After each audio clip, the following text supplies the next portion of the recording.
Praise the lord. యేసయ్య నామానికి మహిమ ఘనత ప్రభావాలు కలుగును గాక. ఉదయకాలంలో కూడా ఈ యొక్క సాయంకాలంలో కూడా ఈ దినం కూడా దేవుని స్తుతించడానికి, యేసయ్యను గణపరచడానికి పరిశుద్ధాత్మ దేవుడు మనకు అనుగ్రహించినటువంటి ఈ చక్కటి సమయం కొరకు దేవాతి దేవునికి స్తుతులు స్తోత్రాలు కలుగును గాక.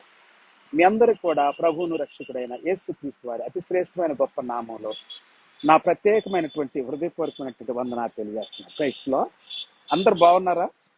ప్రతి ఒక్కరూ బాగుండాలి. అది దేవుని యొక్క చిత్తము, ఆయన సంకల్పం.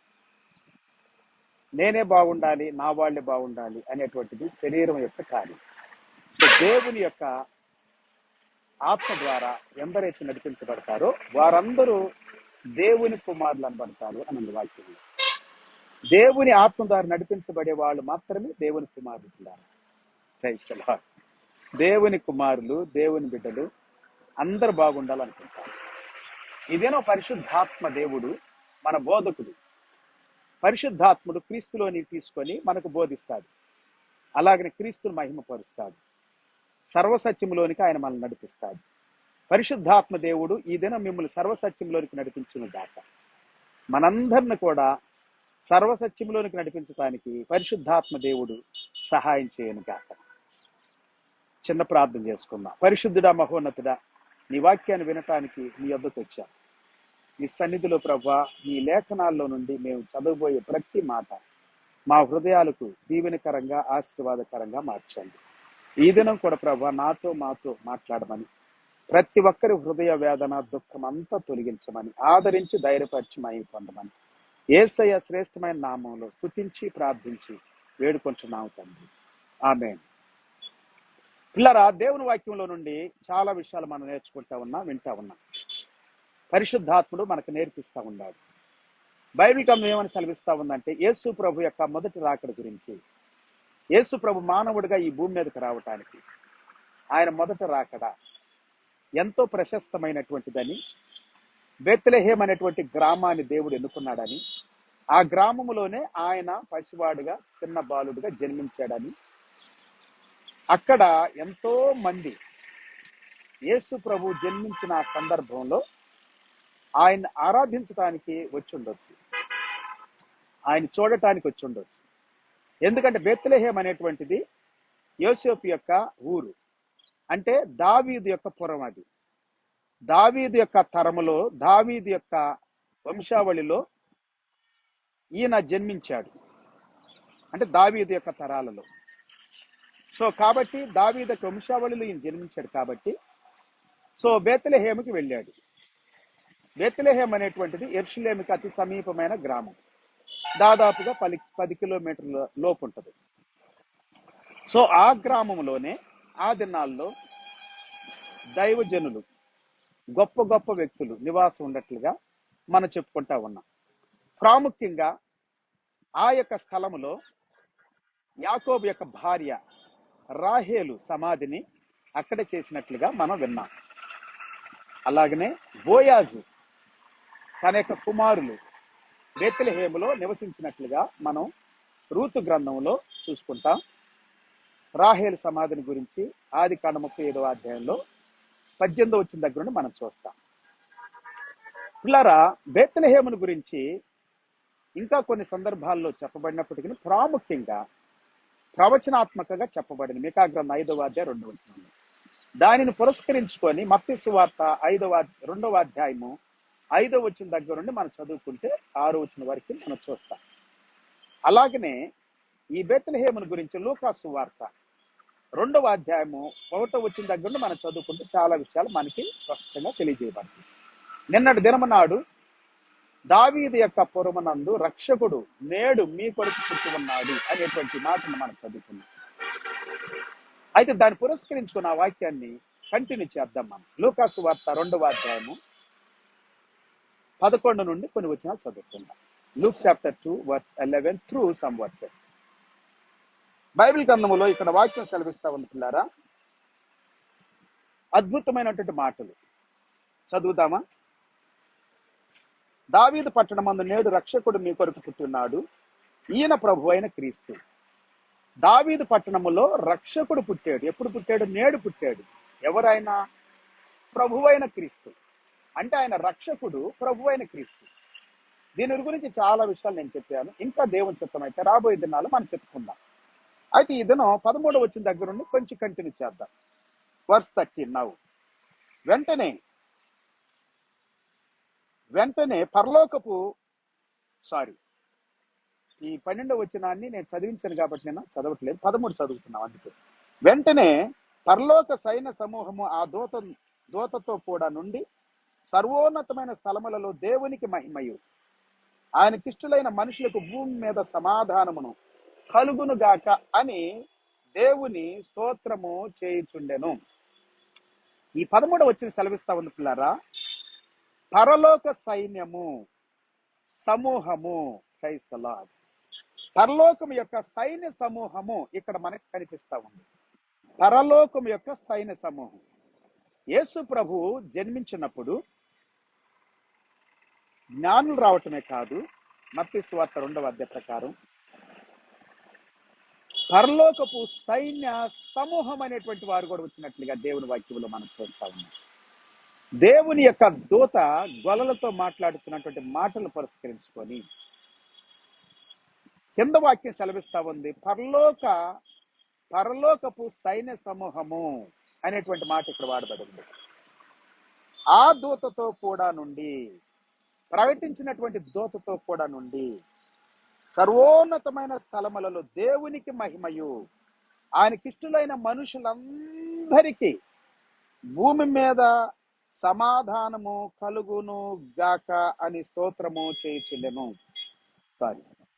సమాధానము కలుగును గాక అని స్తోత్రం చేస్తా ఉండారండి. సమాధానం కలుగును గాక, దేవునికి స్తోత్రం.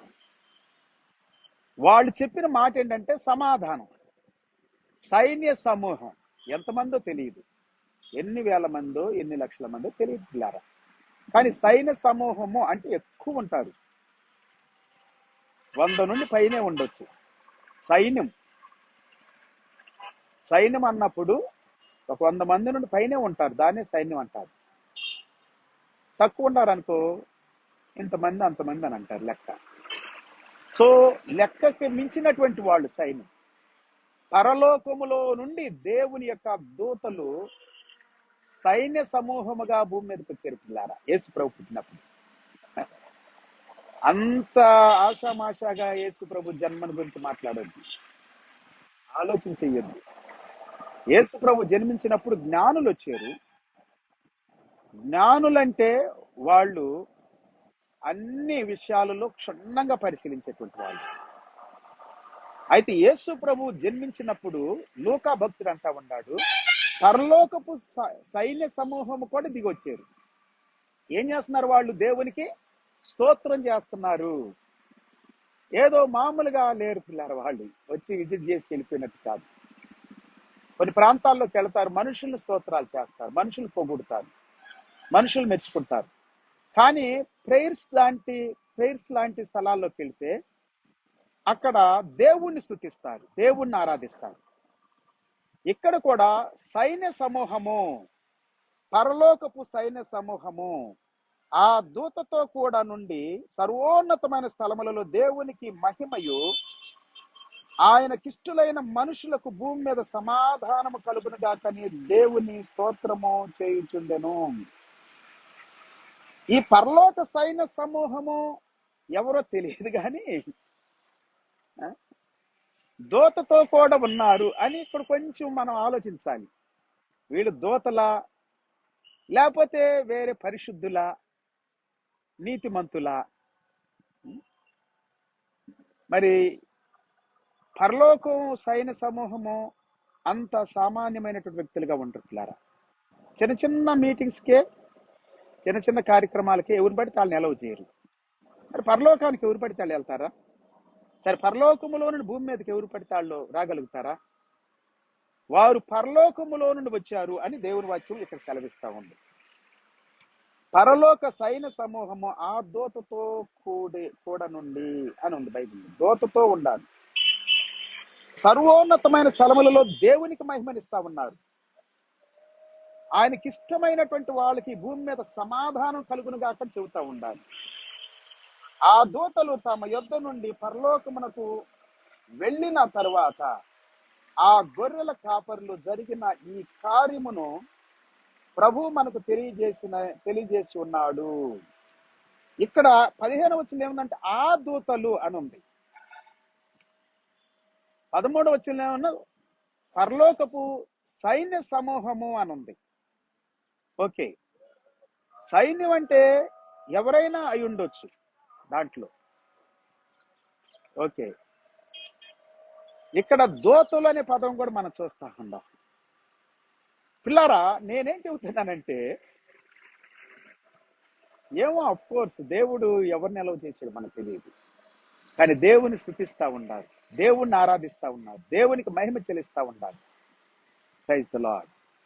అప్పుడు ఏం జరిగిందంటే, ఆ దూతలు తమ యొద్ద నుండి పరలోకమునకు వెళ్ళిన తర్వాత, అంటే పరలోకానికి వెళ్ళిపోయారు. ఇక పరలోకములో నుండి కిందకు వచ్చారు భూమి మీదకి, భూమి మీద నుండి పరలోకానికి వెళ్ళిపోయారు. చూసారు ఎంత అద్భుతమైన కార్యము ఇక్కడ. ఈ సైన్యము దూతలని ఇక్కడ దేవుని వాక్యం సెలవిస్తా ఉంది. కొంతమంది డౌట్ రావచ్చు, అందుకే నేను అక్కడ క్వశ్చన్ కూడా రైజ్ అప్ చేశాను. సో దూతలు అని ఉంది ఇక్కడ, దూతలతో కూడి అని కూడా ఉంది ఇక్కడ. అయితే పిల్లారా, ఈ వాక్యాన్ని మనం చదువుకున్నట్టు ఆ దూతలు తమ యొద్ద నుండి పరలోకమునకు వెళ్ళిన తర్వాత, ఏ దూతో తెలియదు, చాలా మంది దూతలు, దేవదూతలు చాలా మంది ఉండారండి బైబిల్లో. అన్ని దూతలు వచ్చినాయి నాకు తెలిసినంత వరకు, అన్ని దూతలు అందరూ వచ్చారు, చిన్న పెద్ద సైన్య సమూహంగా వచ్చారు. యేసు ప్రభు యొక్క జన్మ చాలా గొప్పది పిల్లారా, అద్భుతమైంది, శ్రేష్టమైంది, శక్తివంతమైంది, పవిత్రమైంది, పరిశుద్ధమైంది. ఆయన ఈ భూమి మీద జన్మించటం అనేటువంటిది చాలా గొప్ప ఆనందంతో కూడినటువంటిది. ఇంకా ఏమంటున్నారంటే, ఆయనకి ఇష్టమైనటువంటి వారందరికీ సమాధానం కలుగును గాక అంటున్నారు. సమాధానాన్ని ప్రకటిస్తూ ఉండాలి, కొట్లాట్లు గొడవలు కాదు పిల్లారా. మనిషి ఎప్పుడు సమాధానాన్ని కోరుకోవాలి. మనిషి అనేవాడు కొట్లాట్లు గొడవలు చేయాలనుకున్నవాడు సమాధానం పరచాలని అనుకాడు, వాడు దుష్టుడు అని బైబిల్ సెలవిస్తా ఉంది. దుష్టుడు ఎప్పుడు గొడవలు పెడతాడు. 14 వచ్చిన సర్వోన్నతమైన స్థలములలో దేవునికి మహిమయు, ఆయనకిష్టులైన మనుషులకు భూమి మీద సమాధానమును కలుగును గాక చెబుతూ, ఆ దూతలు తమ యొద్ద నుండి పరలోకానికి వెళ్ళిపోయారు అని చెబుతూ 16 వచనంలో త్వరగా వెళ్ళి 15 వచనంలో పారాగ్రాఫ్ కింద చదువుదాం. మనము బేత్లెహేమునకు వెళ్ళి చూతము రండని ఒకరితో ఒకడు చెప్పుకొని త్వరగా వెళ్ళి మరియను యోసేపును తొట్టిలో పండుకొనిన శిశువును చూచిరి. వీళ్ళు ఒకళ్ళతో ఒకళ్ళు చెప్పుకున్నారు, గొర్రెల కాపర్లు అక్కడున్న బేత్లెహేములో. బేత్లెహేం అనేటువంటిది గొర్రెలు కాసుకోవటానికి అనువైన ప్రాంతం. దావీదు గారు కూడా యేసు ప్రభు రాకముందు 1000 సంవత్సరాల క్రితం గొర్రెలను కాశాడు బేత్లెహేములో. గొర్రెల కాపరు ఆయనే చెప్పాడు, గొర్రెల కాపరిగా ఉన్న నిన్ను తీసుకొని వచ్చి నా ప్రజలు ఇశ్రాయేలీయుల మీద రాజుగా నియమించాను అని. ఇంకో మాటకు వస్తే కాపరిగా నియమించాడు అని కూడా ఉంది. అందుకే దావీదు భక్తుడు అంటాడు, నేను కాపరినే అయినా కానీ యెహోవాయే నా కాపరి అని అంటాడు. ప్రైజ్ ది లార్డ్, హల్లెలూయా. వీళ్ళు వచ్చారు పిల్లారా, మరియను యోసేపును ఆ శిశువును చూశారని దేవుని వాక్యము మనకు సెలవిస్తా ఉంది. 16 వచనం త్వరగా వెళ్ళి మరియను యోసేపును తొట్టిలో పండుకొనిన శిశువును చూచిరి. వారు చూచి ఈ శిశువును గూర్చి తమతో చెప్పబడిన మాటలు ప్రచురము చేసిరి. ఏవైతే వారితో చెప్పబడినయో ఆ మాటలను వెళ్ళి ప్రచురం చేశారు. గొర్రెల కాపర్లు తమతో చెప్పిన సంగతులను గూర్చి విన్న వారందరూ మిక్కిలి ఆశ్చర్యపడిరి. వాళ్ళు ప్రకటన చేసిన తర్వాత విన్న వాళ్ళందరూ ఆశ్చర్యపడ్డారు. అంతగా వాళ్ళు మంచి మాటలు వాళ్ళు విన్నాయన్నీ చెప్పారు పిల్లారా. విన్నాయే, అసత్యాలు కాదు, అబద్ధాలు కాదు. దేవదూతలు ఇంకా ఎన్ని చెప్పారో మనకు తెలియదు. ఆ సైన్య సమూహం ఎంత గొప్పగా చెప్పారో మనకు తెలియదు. చాలా విషయాలు రాసి పెట్టలే బైబిల్. ఒకవేళ రాయాలనుకుంటే ఈ భూమి దాన్ని గ్రంథాలుగా లేకపోతే కాగితాలుగా చుట్టాలుగా మనం చేసి రాసినా కానీ చాలా వంటదండి. అంత అంత గొప్ప కార్యాలు దేవునివి. అంతగా దేవుడు గొప్ప కార్యాలు మనుషుల జీవితాల్లో చేశాడు. అయితే మరి ఆ మాటలన్నీ తన హృదయంలో తలపోసుకొనుచు భద్రము చేసుకొనెను. అంతటా ఆ గొర్రెల కాపర్లు తమతో చెప్పబడినట్టుగా తాము విన్న వాటిని కన్న వాటిని అన్నిటిని గూర్చి దేవుని మహిమపరచుచు స్తోత్రము చేయుచు తిరిగి వెళ్ళిరి. వాళ్ళు తిరిగి వెళ్ళిపోయారు. ఇక ఈ పారాగ్రాఫ్లు చదువుకుని ఈ వాక్యాలు అన్ని కూడా పిల్లారా నేను చదివిస్తున్నా ఒకసారి మీకు. మళ్ళా నేను దేవుని చిత్తంలో వివరిస్తా ఇంకా కొన్ని విషయాలు, కొన్ని లేఖనాలు, కొన్ని సందర్భాలను తీసుకొని. ఒకేసారి అన్ని నేను చెప్పట్లేదు. అందుకు మనం చదువుదాం. ముందు చదివి ముందు దాన్ని గ్రహించుదాం. చదవకుండా గ్రహించకుండా మనం విన్నామనికి ఎవరైనా చెప్పిన మాటలు అవే సత్యాలని నిజాలని నమ్మేస్తాం. అందుకే ముందు వాక్యాన్ని చదివిస్తున్నా. క్షుణ్ణంగా మాటను ఎట్లాగైతే రాయబడిందో ఆ మాటను ఉన్నది ఉన్నట్లుగా చదివిస్తున్నా. సో ఈ రోజు పరలోకములోని దేవదూతలు భూలోకానికి వచ్చి దేవుణ్ణి మహిమపరిచి భూమి మీద ఉండి పరలోకానికి వెళ్ళిపోయిన తర్వాత దేవదూతలు వారి చెప్పినవన్నీ కూడా వారు కళ్ళార చూచి చెవులార విని దేవుణ్ణి మహిమపరిచారు అని మనం విన్నట్లారా. మన కళ్ళార చూడాలి, చెవులార వినాలి. ఏదైనా కానీ యెహోవా ఉత్తముడని రుచి చూచి తెలుసుకుంది.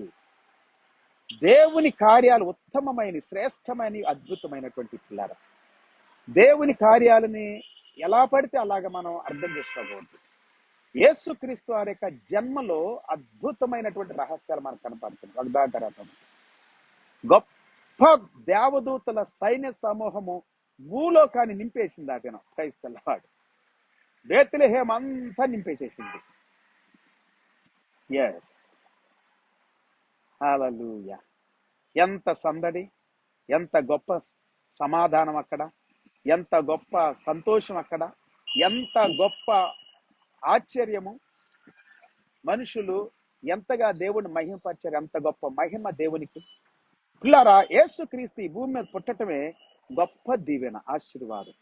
యేసు ప్రభు గనక మానవుడిగా ఈ భూమి మీదకి రాకపోతే మనకు విమోచన లేదు అని బైబిల్ సెలవిస్తా ఉంది. బైబిల్ నమ్మేవారందరూ దాన్ని నమ్ముతున్నారు. బైబిల్ నమ్మని వారిని నేను చెప్పట్లేదు. ఒకవేళ మీకు నమ్మాలనిపిస్తే ఇప్పుడు చెప్పబడిన ఈ వాక్యాన్ని బట్టి యేసుక్రీస్తు వారు భూమి మీదకి మానవుడిగా వచ్చాడని, ఆయన పుట్టినప్పుడు పరలోకపు యొక్క సైన్య సమూహములు దూతలు భూమి మీదకి వచ్చి దేవుణ్ణి మహిమపరిచారని నమ్మండి. యేసుక్రీస్తు ఎంత పరిశుద్ధుడో, నీతిమంతుడో, గొప్పవాడో మీకు అర్థమవుతా ఉంది.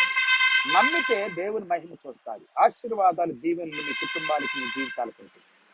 ఈ దినం పరిశుద్ధాత్మ దేవుడు మనతో మాట్లాడింది ఏంటంటే, దేవుని దూతలు కూడా దేవుణ్ణి ఆరాధిస్తారు. Praise the Lord. దేవుణ్ణి మహిమపరుస్తారు. అదే యోహాను భక్తునితో ప్రకటన గ్రంథం అంతా 1వ అధ్యాయం దగ్గర నుండి మీరు చదువుకుంటూ వెళ్తే అద్భుతమైన విషయాలు దేవదూతలు చెప్పారు. యోహాను, నేను కూడా నీతో పాటు సహదాసుణ్ణి, మనమందరం కలిసి దేవుణ్ణే ఆరాధించాలి, ఆయనకే సాగిలపడాలి అని చెప్తాను. పిల్లారా, జ్ఞానులు ఆరాధించారు, సాగిలపడ్డారు.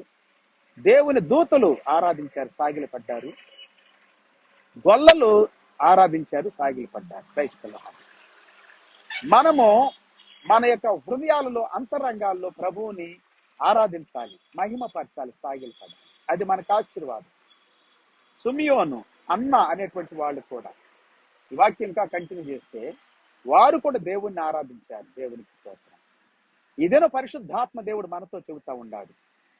మన జీవితాల్లో అనుమానాల్ని, సందేహాలు ఉంచుకోకుండా, మనం ఏమాత్రం కూడా చింతపడకుండా, బాధపడకుండా, భయపడకుండా దేవుని సమాధానాన్ని వెతుకుదాం. మన జీవితాల్లో ఆశీర్వాదాలు పొందుదాం. దేవుడు యేసుక్రీస్తు ద్వారా మనలను తండ్రితో సమాధానపరుచుకున్నాడని వాక్యం సెలవిస్తా ఉంది. యేసుక్రీస్తు వారు చెప్పారు, నా సమాధానాన్ని, నా శాంతిని నేను మీకు ఇస్తున్నాను, లోకం ఇచ్చినట్లు కాదు, నా శాంతిని నేను మీకు ఇస్తున్నాను అని చెప్పాను. సో కాబట్టి పిల్లారా, సమాధానపరచువారు ధన్యులు, వారు దేవుని కుమారులు అనబడతారు. దేవుని కుమారులుగా ఉందాం, సమాధానపరచుదాం, అందరితో సమాధానంగా ఉందాం, శాంతి సంతోషాలతో ఈ భూమి మీద బ్రతికున్నంత కాలం దీవెనకరంగా ఉందాం. కృపాక్షేమము మీకు మీ కుటుంబాలు కలుగును గాక. మీ జీవితాలు ఆశీర్వాదకరంగా, దీవెనకరంగా, గొప్పగా, ఉన్నతంగా ఉండాలని కోరుకుంటూ, పరిశుద్ధాత్మ దేవుడు ఈ దినం మీతో మాట్లాడిన ప్రతి మాటను బట్టి దేవుణ్ణి స్తుతించాలని కోరుకుంటూ ప్రార్థన చేసుకుందాం. పరిశుద్ధుడా, మహోన్నతుడా, ఘనమైన తండ్రి, మేము విన్న ప్రతి మాట మా గుండె లోతుల్లో ఆశీర్వాదకరంగా మార్చండి దేవా, దీవెనకరంగా చేయండి తండ్రి. ప్రతి ఒక్కరూ నీ మాట వినాలి ప్రభువా, ప్రతి ఒక్కరూ నీ వాక్యాన్ని చదవాలి. వరకు మనందరికి సకల పరిశుద్ధులకు తోడై ఉండి నడిపించిన గాక. ఆమేన్. Praise the Lord. అందరికి వందనాలు. ప్రభు పేరిట దేవుడు మిమ్మల్ని మీ కుటుంబాలు సమృద్ధి కృపతో దీవించి ఆశీర్వదించిన గాక. మళ్ళా తిరిగి కలిసినంత వరకు ప్రభు కృప మనకు తోడై ఉండి నడిపించిన గాక. Have a good day and wonderful day. See you some time in God's will. Praise the Lord. Amen.